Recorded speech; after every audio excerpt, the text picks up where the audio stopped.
Hi Tubies, here's Alexandra again. Yesterday I had made a review video about the Citadel Essentials painting kit here with the 13 colors and the cutter and the plastic glue. And I promised you that I will make a challenge to paint a miniature just with this set. And the miniature I'm painting today is this here, the Loonboss.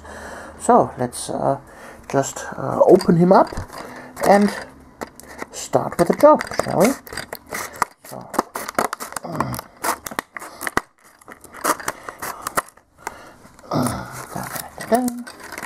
so that was side one. Second, there we go. So the instructions and the miniature itself. There we have him, and obviously his base. So, first things we need to do is, well, cut out all the parts from his sprue. Well, good thing we have our handy dandy cutter here. So, make sure to always have the cutter flush to the surface, that you can make a nice flush cut, and that we have a nice even thing to work with. So yeah, this might take some time. I will finish the cutting part and be right back. So we are back at our painting station, and here are all the parts cut out. And the next thing to do is removing all the mold lines. Well, we don't have a mold line remover tool or any files, because the challenge is just to use the stuff from this Essentials kit, but I have a solution for that. We have this one here. This is our cutter, and this cutter has more to offer than the first glance might reveal, because here these edges are quite sharp and hard, and this is the only thing we need to remove mold lines. So if we just take our thing here and just simply scrape over the mold line, it well, works really good as a mold line remover tool. So with that I can work all the edges here and remove all the unwanted lines that we have. See? So I'll quickly finish that up and be right back. Okay, I'm back, and I must tell you, well, this as a mold remover works just fine on bigger pieces, but on this particular piece there are a few areas where I couldn't get to. For example, here between the feet, it's quite impossible to get this tool inside there, but other than that, I think the mold lines are good to go. So next step is have a look into the instruction booklet, how to build this. So we see we insert the head into the helmet piece and body piece. We fit them together, then leg 1, arm 1, here leg 2, arm 2, then we have the back piece attached. On the back piece some mushrooms. The second base mushroom should be attached to each other, and then here on side on top of the mushrooms, and that goes on the base. So, well, let's start then. We take our plastic glue here, and start working. So this is the headpiece. We insert some glue here, and then the head comes in like that. Come on, be nice. Go in there. There we go. So another little bit of glue here, there. Dum dum dum dum dum. Really nice application. Really easy. Let's fit it all together.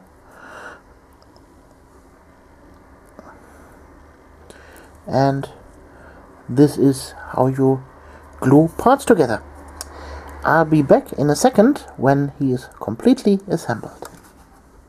So tubies, we are back. The miniature is now built and complete. I have it on my paint holder. But first, something totally different. We are making ourselves a wet palette. Well, I said we would only use the contents of the Citadel Essentials kit, but I was totally lying to you, because we are using this plastic container that contained our miniature. So we are recycling. Well, this will be our wet palette. So what do we need to do? Well, we simply cut off the lid completely. There we go. That's side number 3. And last but not least, this side here. So, normally you could also use here the top part as a simple mixing palette, but we are going for the fancy version. We are using a wet palette. So, for this container we need now a sponge. I will use here this cutout from the red grass wet palette that I have reviewed some months ago. But you could also use a normal kitchen sponge or maybe some tissue paper. It doesn't matter. We just need something that holds water. So we will then simply wetten that thing.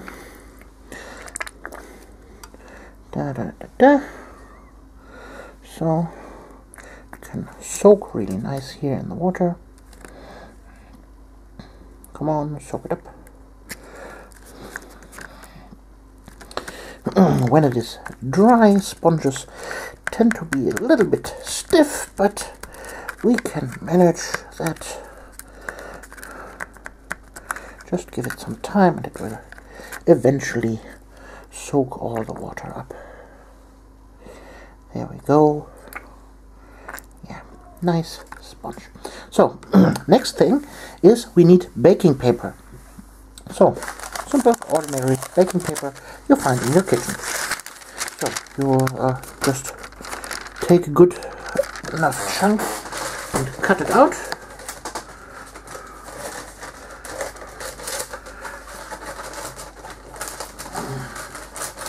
There we go. I hope that's big enough. Yeah, that should work. So, press it in from the one side. Ignore the meowing cat in the background. She's totally lying. I just gave her food. I literally just gave her food. So, and there we go. That's our wet palette. So, I will deal with my cat right now and be right back in a second. So, I'm back. Sorry about that. My cat just needed a little bit more attention. So, as you can see, here is now our finished wet palette. Why have I done this? Well, on a wet palette, obviously your colors will stay in a moist and good workable condition, as long as you have a good amount on it and the sponge under the baking paper is wet enough, so the water will soak through the baking paper to the color and provide it with liquid. So we still have the lid here, so if you're not painting anymore, just put it on top, and that will help keep the color moist in there. This is not a totally airtight seal, obviously not. You could make it airtight if you smear here the rands, the corners with some Vaseline, for example, but that's not necessary. So if you're just going away for a few minutes, just put it on top, and that's also good. So we have our palette ready, we have our miniature ready. So normally this would be the stage where we would prime our miniature, but like I said, this is a challenge only using the contents of the box, so we are stuck with the colors from the box, and what that means is no primer. And well, why do we need to use primer anyways? Normally, the primer is a good adhesive to the plastic and gives also a good bond to the colors. That means the colors will stick better on the miniature, as if you paint the miniature without primer. Also, well, chipping is an issue. Then also the primer is good for a color base, and but we can work without it. Normally people would then take a color and prime the whole miniature. I won't do that, because that is totally the opposite thing that the primer normally would provide, because the primer, the spray primer, has totally different properties than the paint on paint. So if you're trying to paint without a primer, then painting the miniature in one color in the first step is totally useless. So we will just go ahead and start painting the miniature the way it is. So let's start with the there we have it, this color here with a Racquard flesh, and we will paint all the stamps of the mushrooms. So give the pot a good shake, take some of the color, and obviously as a brush I will only use the starter brush that was supposed to be our brush to go in the box. Yeah, we'll start painting all the mushroom stamps just like that.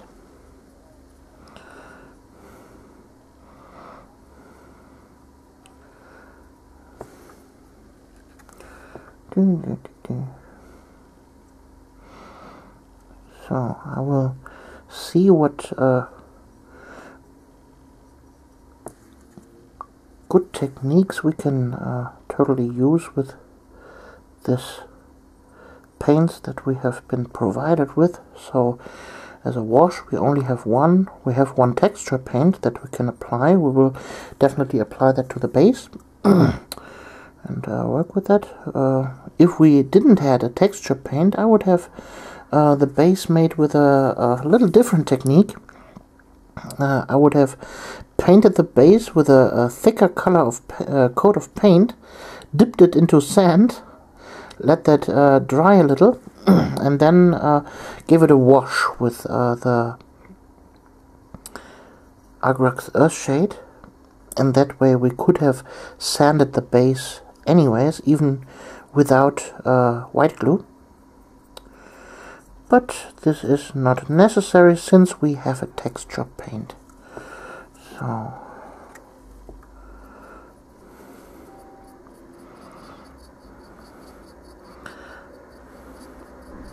and since these are all base colors here, meaning they have a good amount of pigment in them, this shouldn't be a problem here to apply the paint onto the miniature.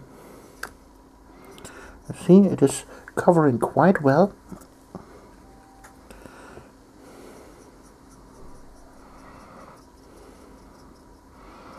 And we are almost done with this part. You see, I'm slopping on the paint rather, well, sloppy. At this stage, this is just laying down the base colors. This is a messy step, and don't worry about spilling the paint here and there over areas that you haven't painted already. You see, we will cover those in a later stage. So,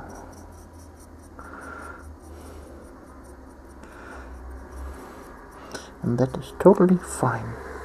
Normally I would prefer a little bit bigger brush that has a little bit more of a better painting holding capacity than this little brush, but well, it is working strangely good. I'm actually impressed with the starter brush here. It is not that shitty that I thought it would be. Well, okay, all the mushroom stems are done now.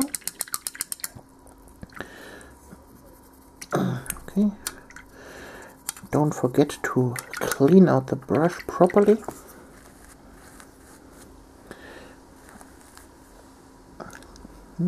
Yeah, and the brush has a decent tip, as you can see. Very nice. I can work with that. So, we are working on a miniature from the inside out, meaning we will paint first the areas of the mini that are most inside. So, we have here painted the inside of the mushrooms. Now we will paint the inside of the miniature itself. So, we need a green tone. The only green tone that was provided in here is this Descart green. We won't use that. We will mix our own green with some Muckridge Blue and Avalanche Sunset. So give that both a good shake. And we will use that here as a highlight color. So, the magic of color mixing. Ooh. We don't need that much. So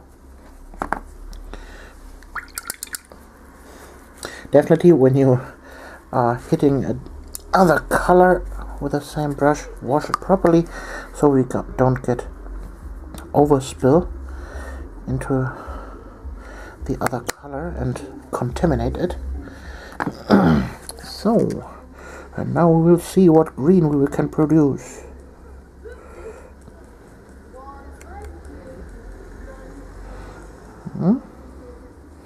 Yeah, that is a decent goblin green we could produce here. See? It's nice. We could make it a little bit darker if you want to, but that is not necessary. We will hit the miniature with a wash anyways and create shadows that way, so that is totally fine. So we will apply that coat now over all the skin areas. There aren't many, so don't worry too much about it.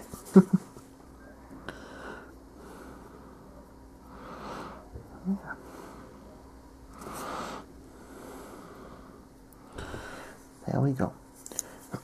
So I will finish up the skin parts and be right back. And we are back. As you can see, all the skin areas of the miniature are now painted in green. So, the next part we will tackle is all the armor parts of the miniature. And, well, we want it to be a rusty kind of armor. And now we will mix up our first undercoat for the armor, consisting of 50% Balthazar Gold and 50% Lead Belcher. So, we will put that on the palette. Number one.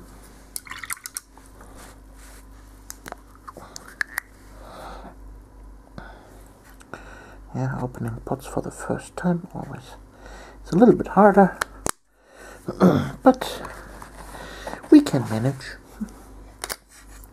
So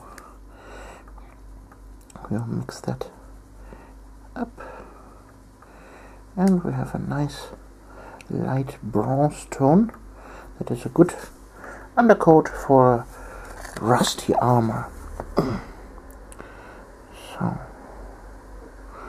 and with that we will just simply paint all the metal areas. Until this is done, I'll be back. So tubies, we are back, and as you can see, the metal parts of the armor are now nicely painted. And well, it has been around 14 hours between the last step and this one, and here you can see now the powers of the wet palette. Here, color is still in working order. There's the green one, here the beige one. All are fresh and ready to go. You can see there's a little bit of separation between the color and the water and the medium, but you can simply stir it up a little bit and it's ready to go. See? That's the power of the wet palette.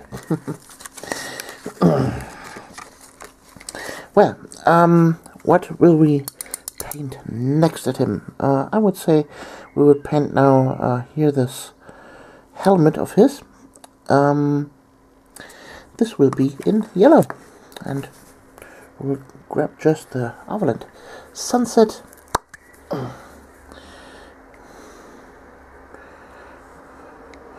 Put it onto the palette.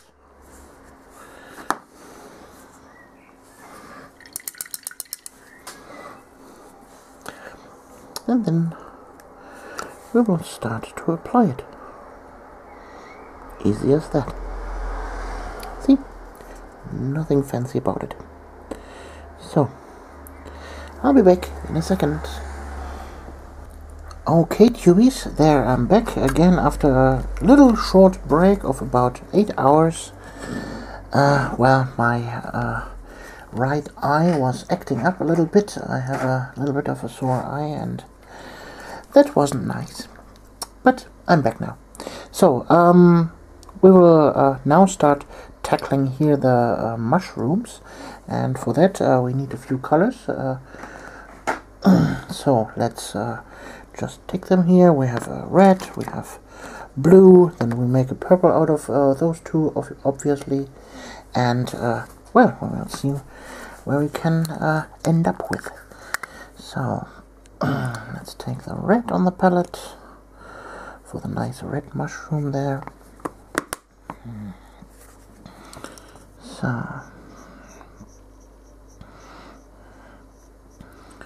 just quickly getting the base coat on.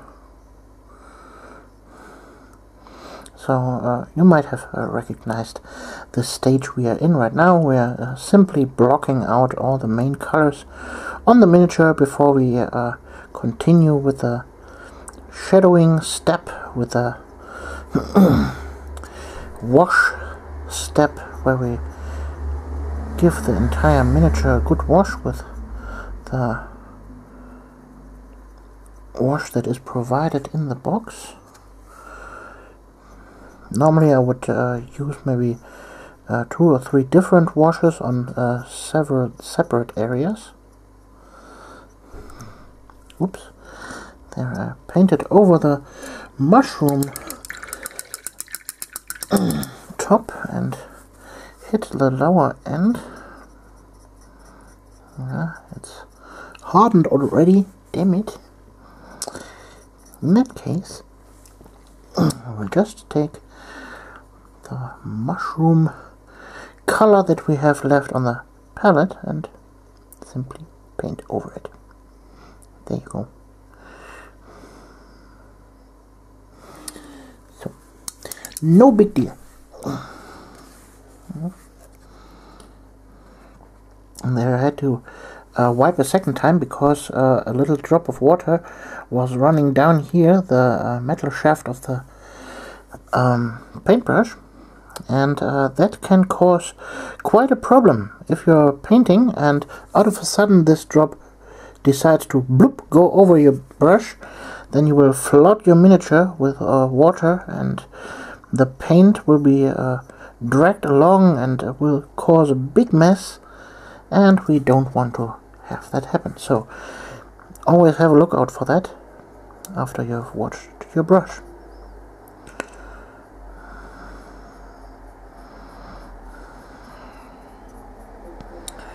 So the red one is covered now.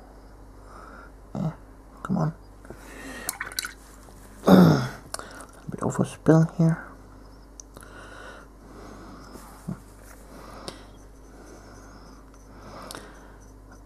Well, this paint is drying extremely fast,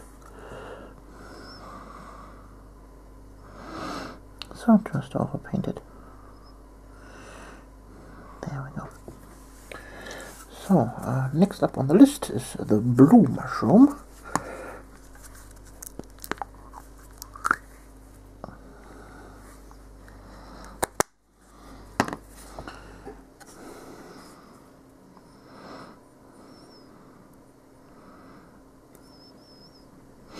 There we go. Just simply get the paint on, get it on there.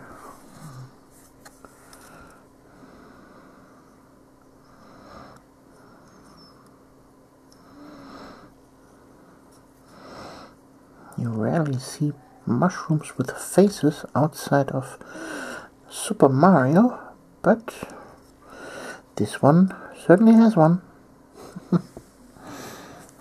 So let's paint also one here on top in blue.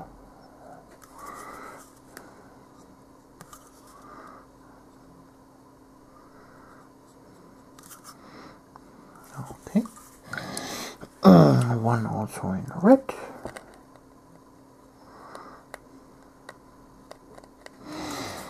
That gives the miniature a nice, good sharp contrast. All the base colors, yellow, red and blue, right next to each other, gives a good contrast. So this one will be purple, and for that purpose, we will mix one together with some red and blue. There we go. Nice purple. Because purple isn't supplied in the box, but we have all the necessary colors to make that happen. That is the wonder of paint mixing.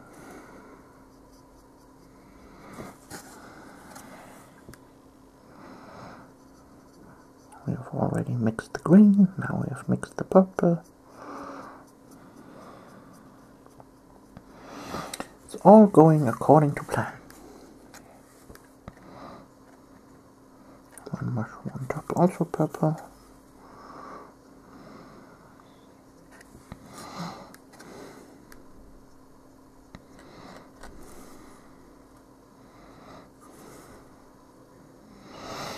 And the last one, I suppose, can be red again. Just this tiny one here.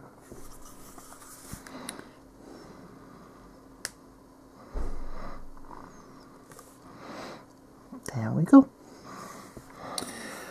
So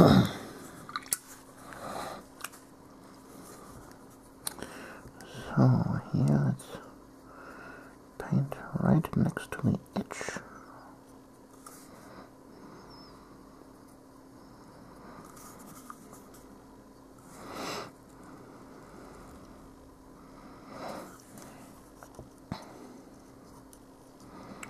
Yeah, so far it is working pretty well.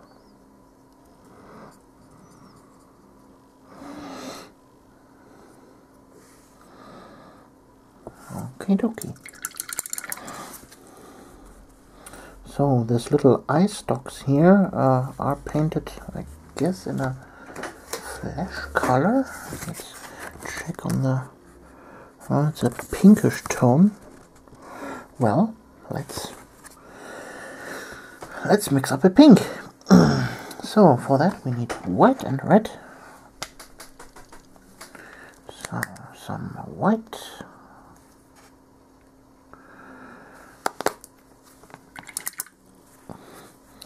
Then some red. And voila, we have a nice pink.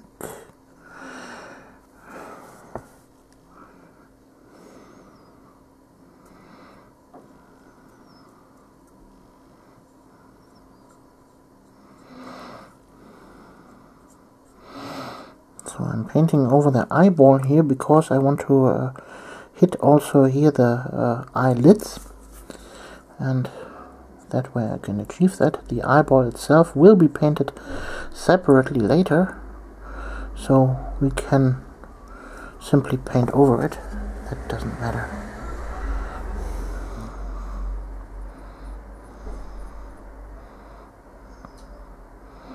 So, there. Have you seen this? The water drop was coming down and has flooded my miniature. This is exactly what happened. Yeah.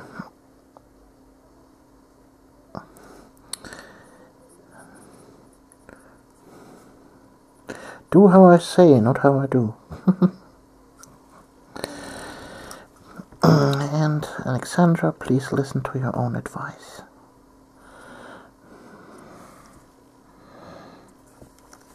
Okay. Yeah, those tentacle things here are also in this pink color.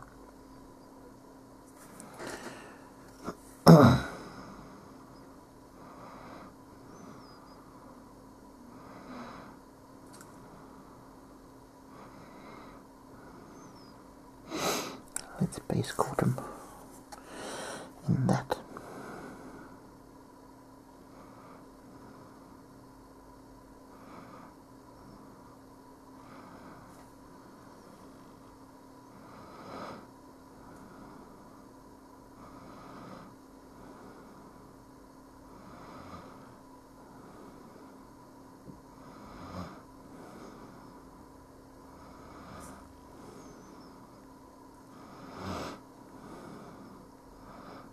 Don't worry if I've painted over the edges there.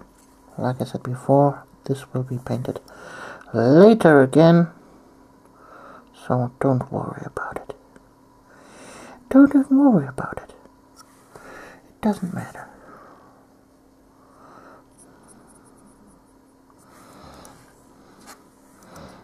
So giving that a little second coat.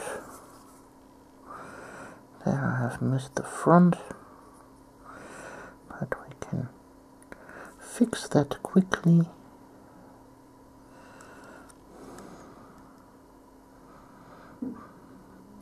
You see how I hold my little finger here on the base? This is to stabilize my painting grip so that my hand doesn't shake.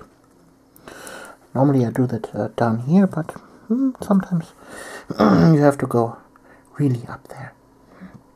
So, what else is there to paint? This little moon symbol here on the moon symbol here on the hilt of the weapon can also be yellow. The paint is watered down good here on the palette. And that is the one thing that you have to keep in mind if you're using a wet palette. If you have paint on the palette, it will soak up water and water and water, and after some time the paint will be quite watery, like this here. We can apply a second coat over it because while this is so watery, it is a quite thin coat. It is basically just clouded water. But when it evaporates, the water, the color on there will still be as vibrant as it was when I painted over it, like that. So, it will be covering well. So, the last few steps before we have hit the point where all the base coats are applied. So, this little bandages here. There was something in the paint that we didn't want. So, let's remove it. Just like that.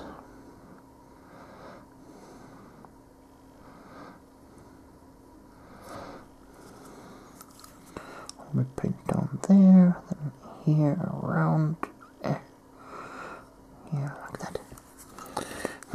So, now comes the hard part, to paint the rod without hitting other parts of the miniature that we have already painted. We take our brown tone now.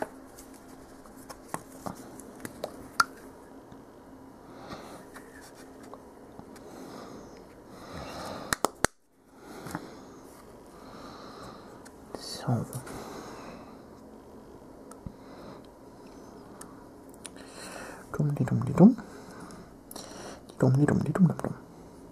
always keep in mind you can rearrange the way you're holding the miniature, even for the tiniest strokes.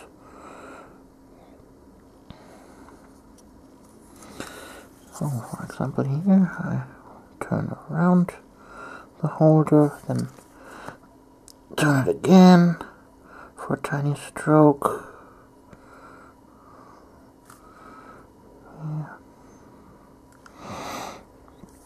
So a little bit overspill here and there is okay. We will highlight those areas again and hit, for example, the fingertips and stuff with highlighted green. That doesn't matter so much if you hit it here and there. We are, like I said, in the blocking out stage where we just paint all the main colors on the miniature.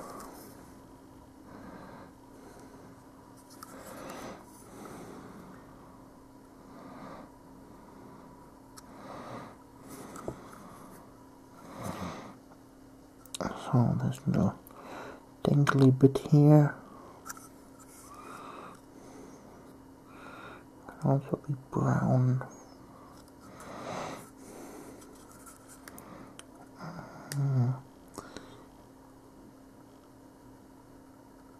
There we go.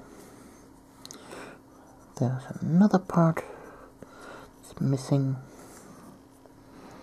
And I guess we have it all. Yes. Nice. So,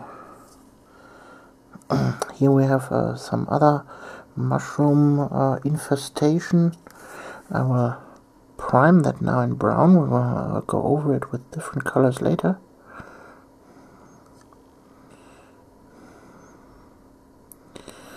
But for the first step, that's okay.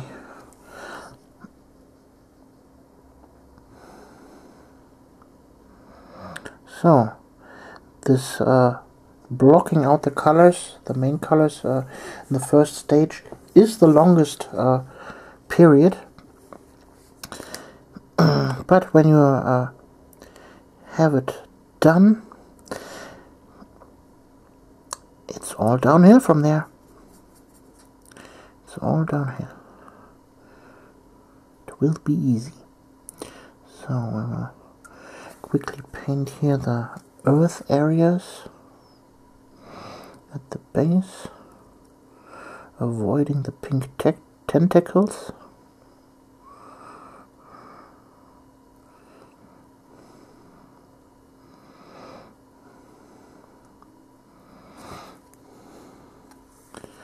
Like that.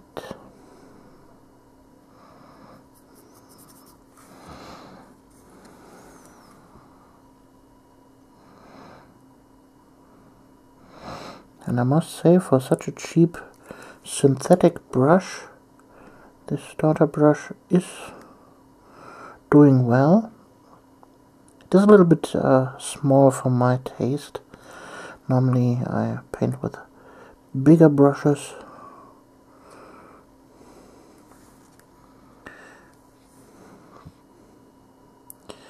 But that's totally fine. But you have to keep in mind here, if you look closely at the tip of the brush, you see it is developing a hook already. That is the problem with synthetic brushes. They will develop this hook for some strange reason. I don't know why. And this is why I actually prefer real hair brushes, because they don't do that kind of stuff. So that was brown area 1. Now comes brown area 2.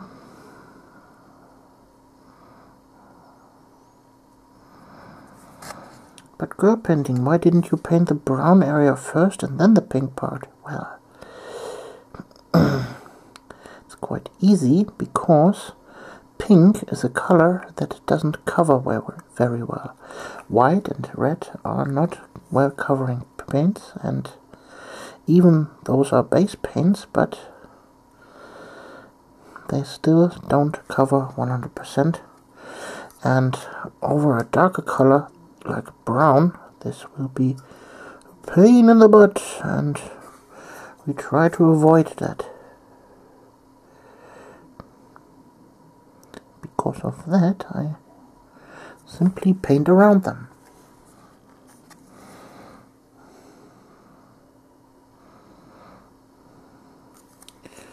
So.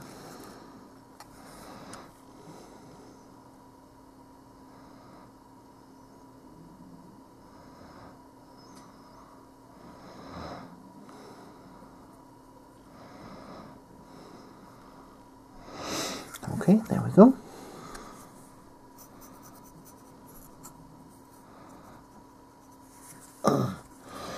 That's all done. Now comes the last part. We will paint the metal blade.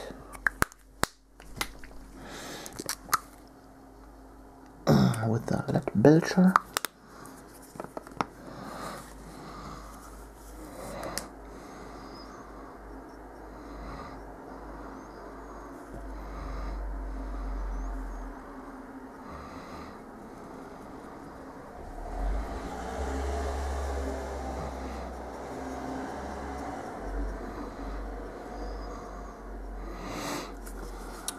Okay,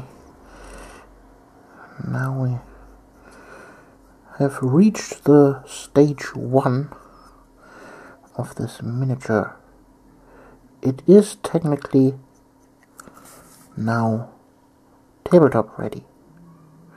Means it is 100% painted, no plastic is showing through, and you could technically put that like that on the battlefield, but we won't let that be that way. So the next step will be letting it completely dry. So for example, half an hour drying time, so that you can be sure that even the metal paint is 100% cured. And after that, we will give it a wash with what is called Agrox Earthshade. Yes, that was it. And that needs to dry now then several hours. And so tomorrow in the morning I will be ready to finish this miniature. So, but for now we were at that stage, and I'll be back in a second for the washing stage. Okay, now comes the time where we apply the wash. So open it up and start applying it. First here in the little recess here, let it fill up all up, and then good amount over the entire miniature. Let it pool in the recesses, that we can have nice shadow areas. Normally I would use a bigger brush for that has a bigger paint capacity than this little one here. So we have to dip into the pot twice as many times, but that's okay. That's okay. We can work with that.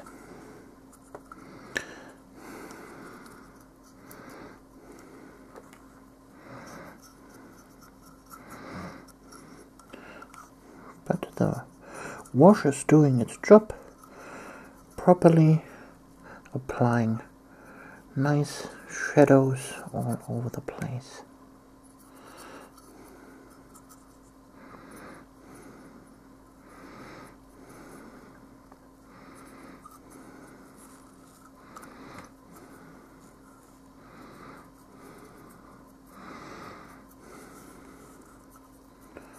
Turn that around and do the other side.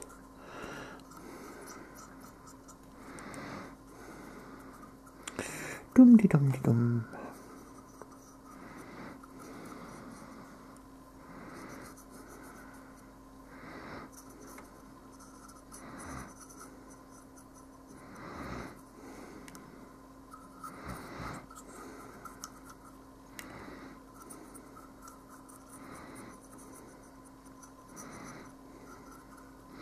So if you have an area like this here, you see there's a big drop of paint that has been collected here at this recess that should be removed,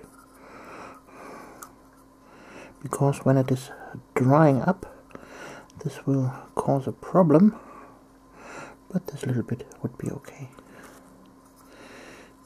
So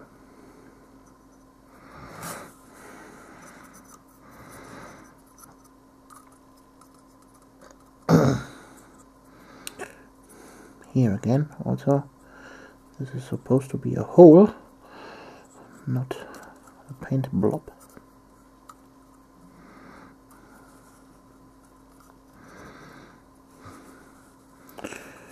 But I guess we are done now. Okay, we are laying it flat so that the color doesn't run downward. And keep in mind to turn them around every 2 minutes or so until it is dry. So for the first maybe 3 or 4 minutes, turn them around here and there. So I'll be back when he's dry. Okie dokie, and this is how he looks after the wash is dry, and this is now a good point for me to use the texture paint on the base. So the lid won't hold up, damn it. Now it does. So we won't use any white glue and sand like usual. We will use what is provided with the kit, and that is this texture paint. So we will just put it onto the base. As you can see, it is in a creamy consistency. This is not how it started. I added a little bit of water to it. So I highly recommend that to you to use some water. Otherwise you have a clump that is almost dried up, and nobody wants that. That's hard enough to work with as it is. So I'll just apply it to the base, add some bigger blobs here and there.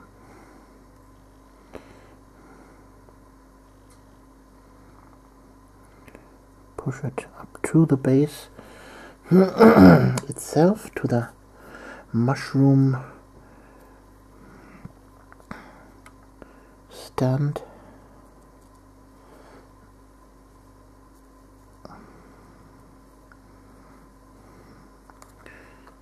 So, normally I would totally use a different brush for that. First of all, a bigger brush and an older brush that I won't have to fear to damage in the process.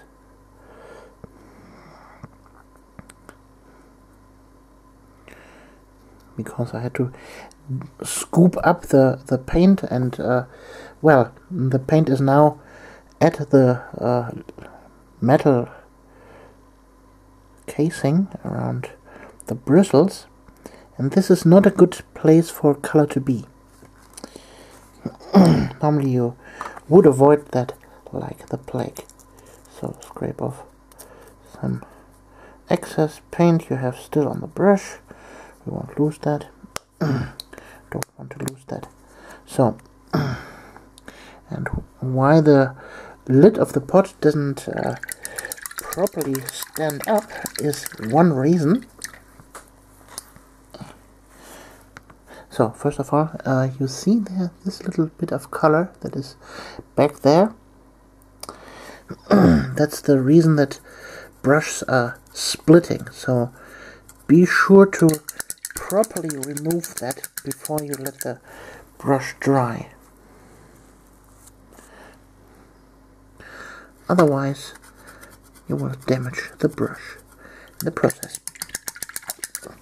So what I was saying is, the reason that this lid of the pot didn't hold up is there is a little bit of flesh on the lid of the pot, and we have to quickly remove that to repair that.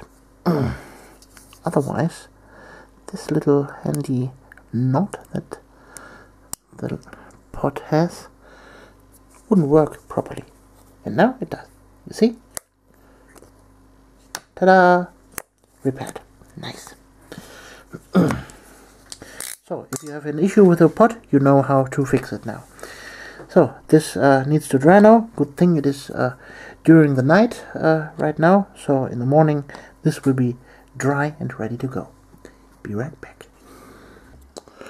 So, this is how the texture paint looks like after it is dry. And now comes the step where we again wait for quite a while. Because we will apply a wash to the texture paint.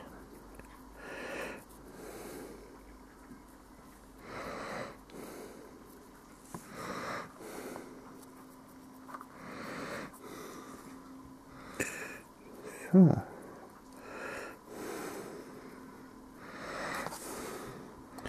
this will give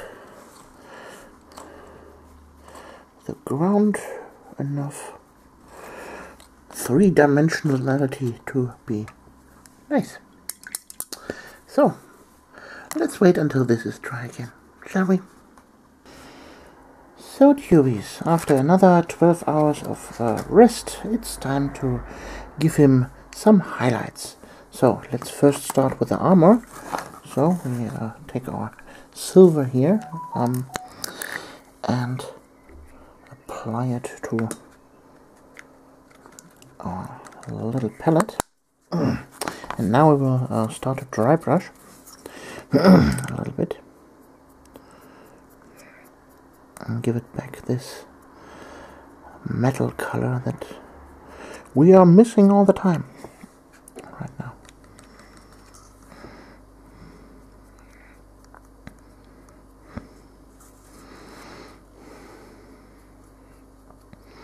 So just like that, brush over it, leave a little bit of the brass color in the recesses, and we're good to go.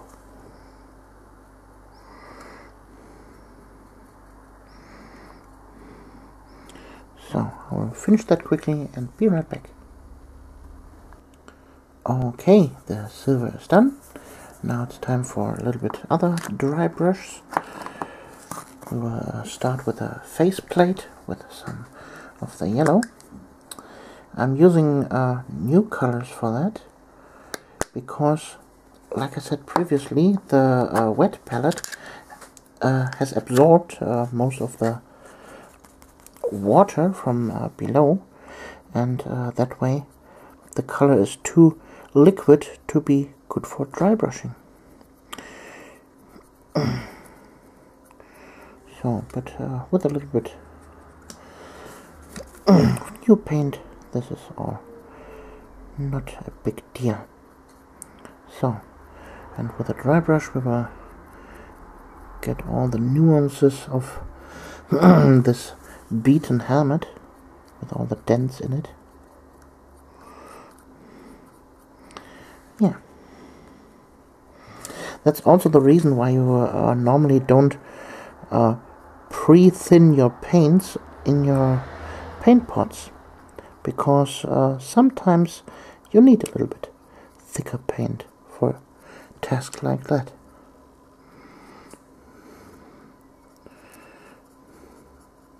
You can always thin your paint on your palette, but re-thicken the paint is rather hard. You have to leave the lid open for quite some time to thicken the paint. So, same goes now for the handle here. And what we are basically doing here is giving the miniature some highlights. So, those are the yellow parts, and we will do the exact same for all the other parts. So, dry brushing the little brown part here, the handle, then all the mushrooms, all the mushroom stems. The base will be dry brushed, and also a little bit on the weapon. So, I will do that off camera and be right back. Okay, as you can see, all the highlighting is done. And now we come to the last finishing touches.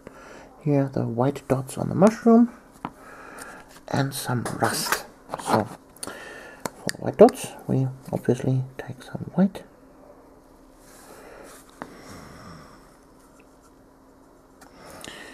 And then we simply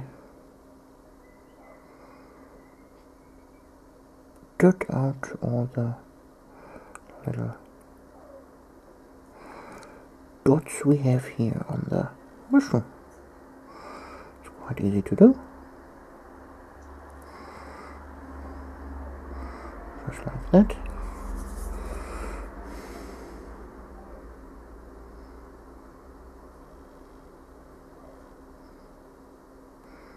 Almost done.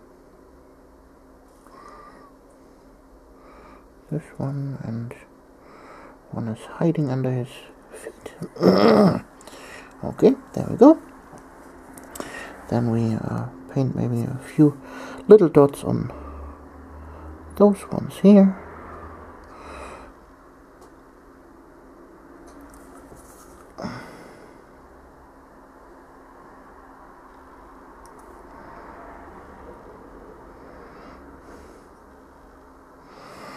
And this brush is really starting to get a beating with the hook here, but we are almost done.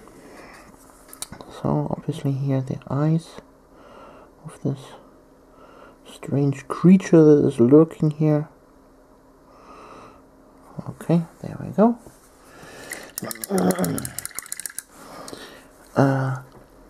Now we can take some red paint to give this creature here red eyes.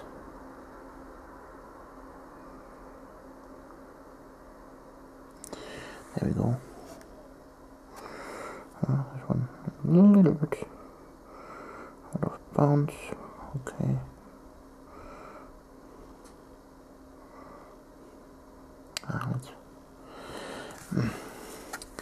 Dang.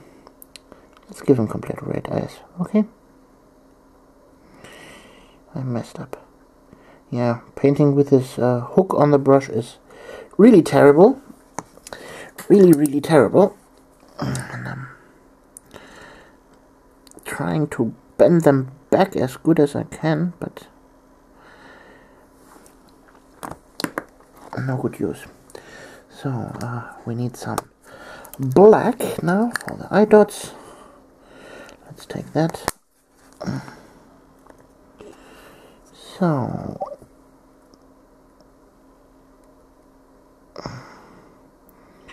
one here, one here.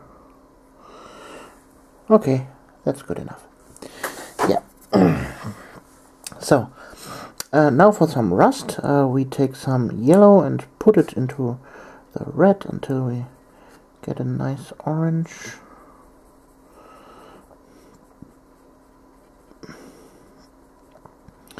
Yeah, that should be enough.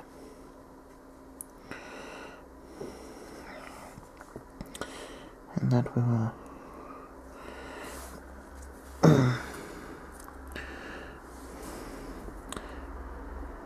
water down a little bit, so we can apply some rusty spots here and there.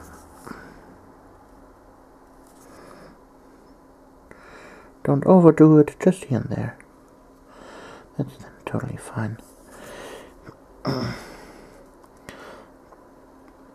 We don't have a really high contrast orange, but this should be enough.